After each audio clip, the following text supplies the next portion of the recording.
Hello everybody, my name is Casey Jack, and I would like to introduce myself to you all, for I would like to catch and keep your interest, and ask for your assistance in helping me to achieve my dream, my super benevolent dream that I think, if you hear me out, you might agree is worth chasing. I believe that it is my fate to change the world and inspire everybody else to achieve their highest potential. And I believe that I am capable of doing that. And if you'll please hear me out and listen to my story, then I think you will agree that it is worth me pursuing. But it's a long story, so you may want to just subscribe and then hit that bell notification so that you never miss an episode, because I'm in this for the long haul. So, the development of my character is not quite as interesting as, it's relevant, but it is not quite as interesting as my adulthood. And because I'm asking for your assistance, I want to catch and keep your interest. And so I'm going to start right after high school. And it was kind of lucky for me to graduate high school anyway. Well, not lucky, I worked very hard for this. But yeah. After adulthood, my father said he was not renewing the lease on the apartment that we lived in, so I needed to find a job, and I didn't have a place to stay, so luckily my grandmother took me in. My grandparents let me stay there while I worked. I was a jack of all trades, really, as the expression goes, a jack of all trades but master of one. And my one trade that I specialized in was drywall, or I could hang and tape sheetrock, and I was a jack of all trades. Otherwise, I knew framing, electrical, plumbing, basic masonry. I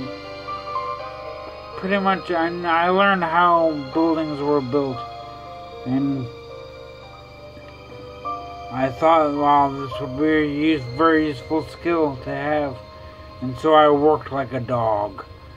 Like 50, 60, sometimes even 70 hours a week with no overtime pay. But it was still, I got regular pay for all those hours, so I had some expendable money.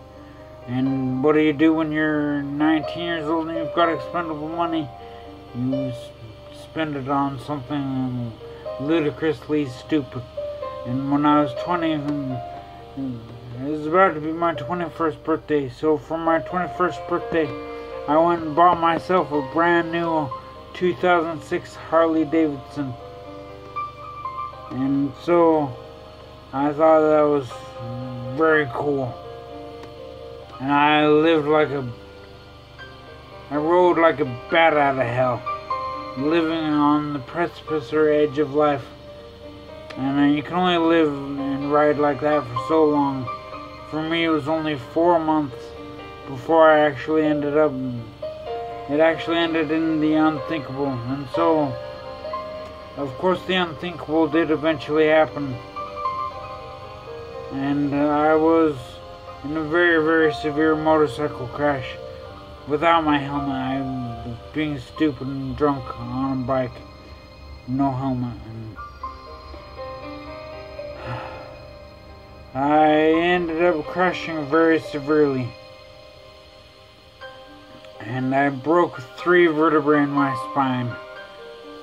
I got nerve damage in my right brachial plexus nerve, and the brachial plexus nerve is the nerve that innervates your right shoulder, as in the movements to go out and away from your body.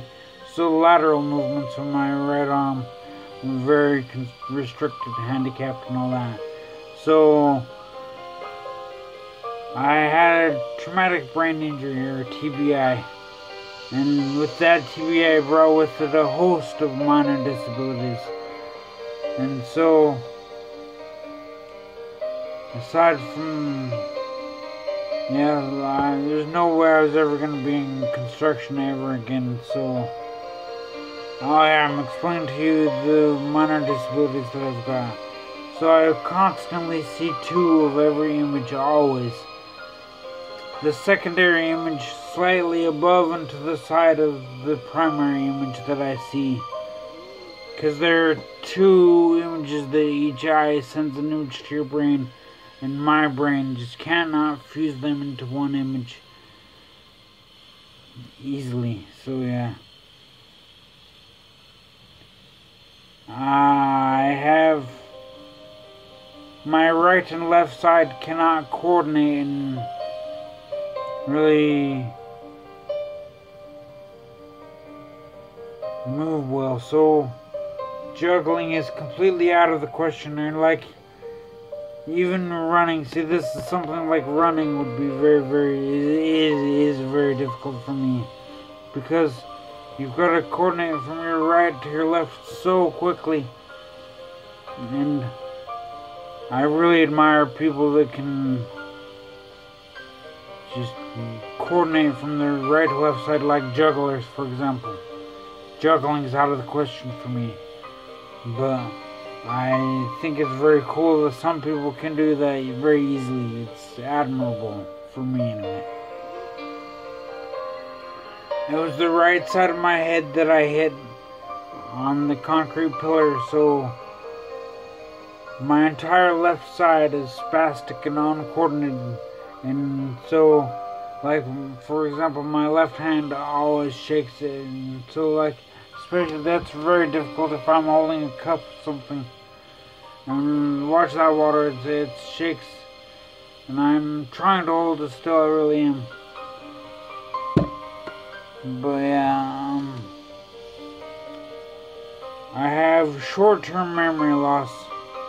And that's very difficult for another reason that I'll explain in a minute. So, it's also very embarrassing, because who wants to forget something that you were just told or thinking about or just shown, and then 5 minutes later asked about that same thing, and if you're not actively thinking about it, there's an 85-95% chance that you'll completely forget about it. Completely. For me anyway. And then the mind is master of everything in your body, and so if you hit your head that hard and suffer that much brain damage, you're going to be worse at everything. And so yeah, I have overall decreased skill in everything, which kind of sucks, because I was usually one of the top 5 and skilled whenever the groups of classes did anything or played any sports. I was always one of the top 5 chosen for when teams were chosen, because I was usually pretty good at just about everything. But that is the worst, the absolute worst thing is an absolute annihilation. The absolute worst minor disability that my TBI gives to me is the annihilation of my passive thought processes, or subconscious. So I can't really just put something in the back of my mind and recall it later. If I put something in the back of my mind, it's pretty much lost. Or it is lost. Because yeah, I just can't do that, and it kind of really sucks, because people always tell you, put that in the back of your mind or something, save it for later, and having me try to remember something for later is very, very difficult. So, with the loss of that subconscious or passive thought process and the short-term memory loss, they're kind of two disabilities that work in conjunction with each other that really make memory difficult for me. And probably anyone else who has a TBI, but we're talking about me right now, so. Right. So my body was completely shattered. I'd broken 3 vertebrae and all that, like I had said. And so it was sort of serendipitous that I was put in, I fell into a 2.5 month coma. 10-week long coma. And you know, the more time that you're in a coma, the harder it's going to be when you wake up. And most comas normally last a day, maybe 3 or 4 days, but mine lasted 10 weeks, and this was pretty bad. Anyway, my body was able to heal during the coma, and my mind was completely shattered. And when I say my mind and body were both shattered, my mind heals the more as I reconnect neurological synapses. Because every memory or skill that you had, or an ability that you have, is a connection of neurological synapses, which are the electrical current in your mind. Those are synapses that electricity is running on. And they were mostly all severed in my case, and so I had to relearn to do everything. Starting with how to sit up, even go to the bathroom, which was sort of embarrassing because who wants to wear adult diapers in life? I don't know. But I'll be able to say that I had to wear adult diapers in life 3 times, or not adult diapers, just regular diapers. As an infant, when I was 21, and as a really senior adult, I'll have to wear diapers, I'm sure. So yeah, that's sort of an embarrassing thing that I'm admitting, but oh well, it's life. I really don't, I don't get embarrassed easily anymore, because there's no point to it, so. Oh yeah, and by the way, I keep looking down because I'm looking at little flashcards that I've made to keep me on track, because if I don't keep on track, it's impossible for me, because of short-term memory loss and destruction of my subconscious thought or passive thought processes. I'm unable to stay on track and one track my mind focused for very long at all. So the flashcards are to keep me on the same one track. And so I wanted to remember abilities. And so I was remembering how to sit up, go to the bathroom, and you have that first year is the most critical year, they say, after a brain injury, because that's the first year you'll get the most recovery for your brain or whatever. And so I had speech therapy, physical therapy, and occupational therapy. And I worked very hard that first year and did very well, regaining a lot of abilities, and all of my therapists really loved me. Not so much the speech therapy, because you can't really put more effort into your speech. You could put more effort into physical therapy and occupational therapy. That's just because I was able to put more muscle into it, and I was a construction worker, and that was the work ethic that I had, was sort of physical and occupational. So yeah, they really liked me. But after I got discharged from the hospital, I was taken into my grandmom's house, and she's so great. My grandmother and grandfather, they were great. My grandpa's dead now, but that's just another side of life. But anyway, without getting too distracted, I will tell you about the 14 trees, because they have a gigantic quarter-acre backyard, and it has 14 trees in it. And I remember crawling from one to the other, then taking my big and bulky awkward walker, and kind of made me feel like an insect because it let me have 6 legs.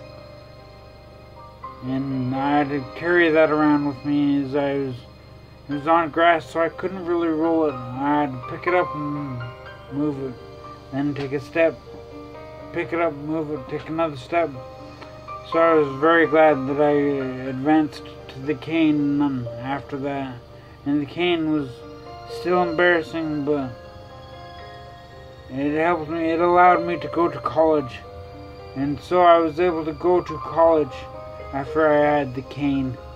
And now, because I could never use my body and be a construction worker ever again. That was just not even feasible.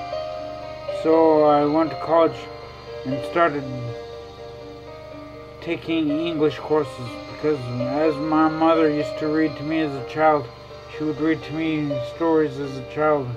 And I remember thinking, man, it would be so cool to be a writer, because I wanted to be able to write these magical stories about dragons and fairies, elves, dwarves, and other nonsensical fantasy type stuff.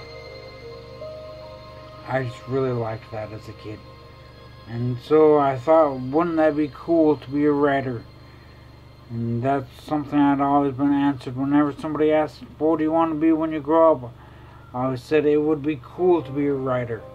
And so when I went to college, I took mostly English courses so that I could write, because I was always pretty good in English. And yeah.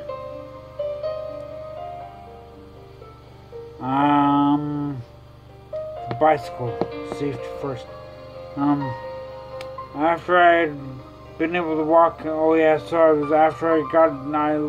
ditched the cane, because if you don't have to use an assistive device, then why would you? But you see, in my grandmother's backyard, as I was going from tree to tree, and if I ever fell down, I would do 10 push-ups. And those 10 push-ups were very critical, because they not only helped me develop a strength of arm, but they built a strength of will inside of me that I think everybody could benefit from. So will, that is one of the 3 components that I think can help everybody to realize that the disabled are the greatest undiscovered resource that we have on this planet. And I'll tell you more about that a little bit later, but after I ditched the walker and in my college, they had a very private indoor track that I could run on. I could run on in there. And no, I'm sort of glad that fitness has become not such a big concern for a generation, this millennial generation. Because as I was in college, almost nobody ever used the track. And so I had this indoor track that I could use pretty much to myself and just fall down as much as I needed to. And I had to be careful though, that because my left side doesn't always do exactly what my mind tells it to, I had to be careful not to run headlong into a wall. And my speech therapist told me that people who have 2 brain injuries or a second brain injury are usually in diapers for the rest of their lives. And I did not like that, being in diapers again, so I don't really, that's why I wrote down next to the bicycle, safety first. And yeah, so after I practiced running, I'm still not great at running, but I can run. And I can even ride a bicycle, because that was another thing I've been working on quite a bit. And I have knee pads, elbow pads, and I want to get Spalders, big old gnarl with all black Spalders, and yeah, this is just another dream that I've got. Maybe for another video I'll tell you about that later. And so yeah, these were all things that I did when I was in college getting my English degree. And so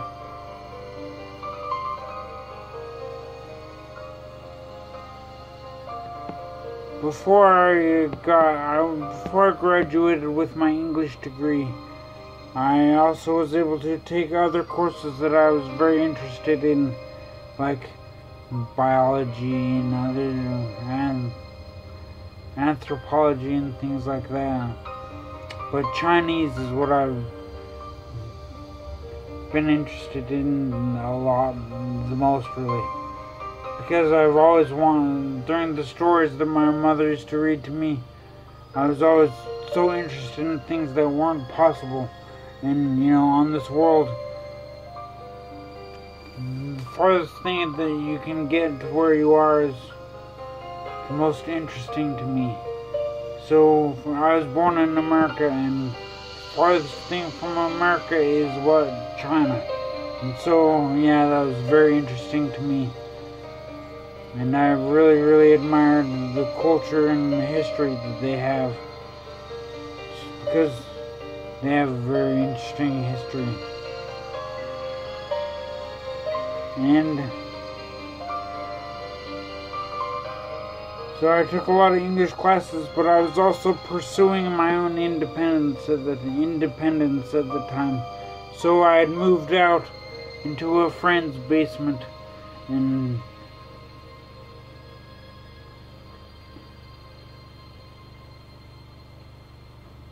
he and I had some difficulties, but that's beside the point, so I won't go too big into that. So I'll just stay focused on China.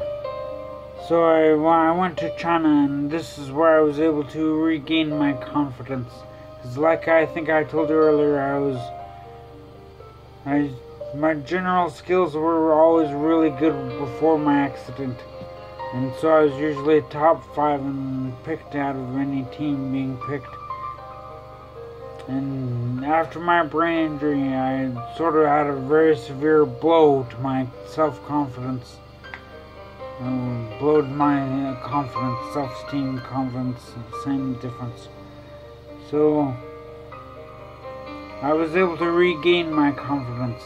And I did this by climbing atop of the mausoleum on Zhongshanling in Nanjing, China. There's a mausoleum on top of a hill. Not quite a mountain, not quite a hill. Something in between. A hillock or...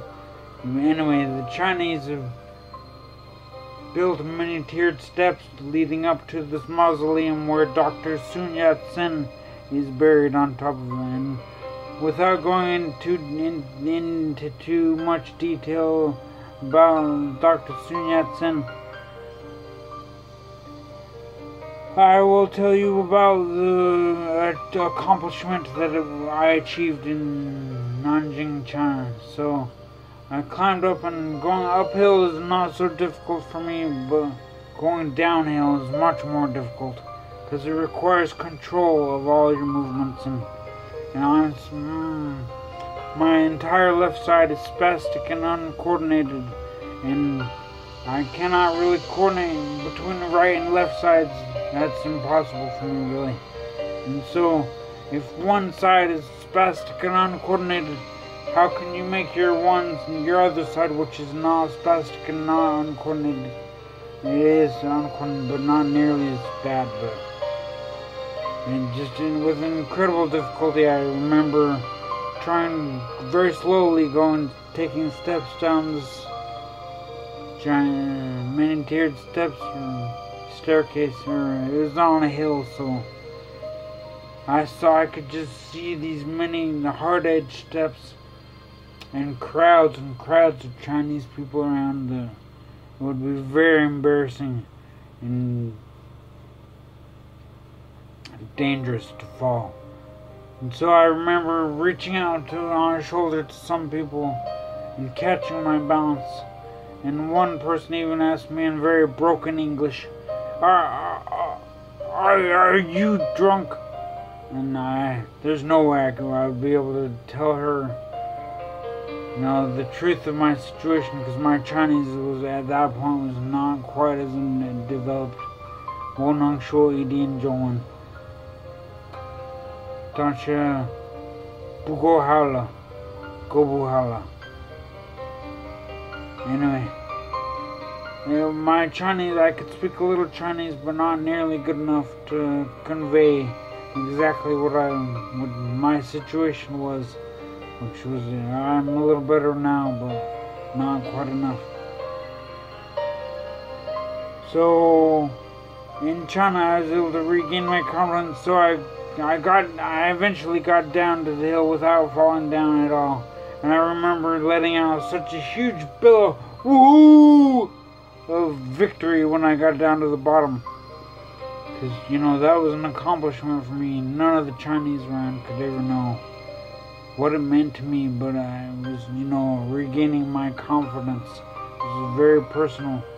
And I felt like I deserved it. And so I was needing to find the next chapter of my life in China. So what did I do after this great accomplishment that I just had? I went and I had never had a massage before. And I've heard very much about these Chinese massage and how great it is. And so I went and got my first real authentic massage in China. So it had to be better, right? Well, it was freaking magnificently wonderful. And so I remember the massage therapist's movements, and they were so smooth, so practiced, and so cool. I remember just wanting to emulate everything about her movements. And man, it felt so good. And yeah, this is why I wrote "Love is Heartbreak is Worldwide" earlier. So yeah, there it is. Okay. So after I got home from this massage, the girlfriend that I was living with at the time, she had a big old fight with me, saying, yada yada, why don't you just go live with that massage therapist or whatever? Because I was talking about how great this massage felt and how cool it was. And I remember still actually physically feeling good throughout my entire body. Just because not even anything illicit or nefarious or anything like that. This was just, good health. And I'm actually a professionally licensed massage therapist now, because as soon as I returned home from America after this trip, I enrolled in a massage college and studied. I thought this was so great because I was able to continue focusing on cultivating my mind as well as my body. So I was able to stay in good shape and or better shape, and I'm not really all that fit, but I'm working on it. I like to work on it anyway. That's part of another story. Maybe I'll tell you more about that in a different video. And let's see here. Yeah, the main goal of massage is to rest, relax, and increase your well-being. And so I could tell you about how the actual science of how cardiovascular is the most important part, the most important health benefit of massage, because I mean, rest, comfort, well-being, that's all good and everything like that, and that's very, very critical to a person. They need to be comfortable and have a good sense of well-being in order to keep motivated in any goal that they may have. So, but primarily the most important health benefit of massage is primarily cardiovascular. So, massage can help every system in your body, but the most important is the cardiovascular. Like, the biggest organ that you have in your body. Quick question, I'll give you 5 seconds for a guess. Okay, well, I hope you all guessed. I don't think any of you got them. Maybe you smart ones did. But the biggest organ in your body is your skin. And it's called your integument. The integumentary system is... And now all of your other organs have this layer of skin, epidermis, or... Oh shit, I can't remember. But yeah, it's mainly for protection, and that's the primary organ that, you know, as a massage therapist, you're dealing with the skin. But yeah, it's not just your muscles, because yeah, muscles can be comforted and relaxed, and it's important to bring blood to them. But yeah, it brings blood, and blood is also how you get nutrients and oxygen to different sections of your body, and that is what keeps you all healthy. But okay, so without getting too in depth into massage, I will tell you all that I think that, what was I going to say earlier? Oh yeah, the biggest undiscovered resource that we have on this planet is the disabled. And this video is running a little bit long right now, so I may have to just catch this up in the next video. But yeah, it's the disabled. They're the most important undiscovered resource that we have on this planet. And it's in the inspiration. They can inspire anybody and to be better, and they can themselves be better. And I can tell you all how to do it. But I need you all to, I want you all to please subscribe, hit the bell notification, and I'm going to put into the link this GoFundMe, because I'm sort of an entrepreneur. I want to be such an entrepreneur, because I'm currently, sorry, we gotta take this a little bit longer. So I currently live in Shenzhen, China, and I've got such an entrepreneurial dream that I want to take my grandmother's recipe for Toll House cookies and start a mini bakery. And I really think that the Chinese will love these cookies. And if you all, I don't want to make any promises too early, but if you could help me with this endeavor that I'm trying to build on, I'm trying to get this not a Kickstarter, a business going. I'm trying to start up with this bakery, and so I've got my recipe for my grandma's cookies, and I'm thinking about naming them Sherry Brown's Cookies. That's her name, Sherry Brown. Sherry Brown's. If you think of a good name for Sherry Brown's Cookies, please write it down in the comments below. And it has to be short, because Chinese can't really focus on too much English or too big words in English. So they just need very short names. And so But if you want to try some of these cookies yourself, we might be able to get something going later on. And I've got someone who makes even better, more delicious cookies than me at home with the same recipe, but she actually has skill. My grandma could teach you all, to help you all so much with these cookies. Maybe I don't want to make any promises yet, but help me to get this business going, and karma will pay you back somehow, some way. Maybe through me, maybe not, but it'll come back. I truly believe that, and I hope you do too. So yeah, like, subscribe, and visit my GoFundMe, please. Thanks a lot.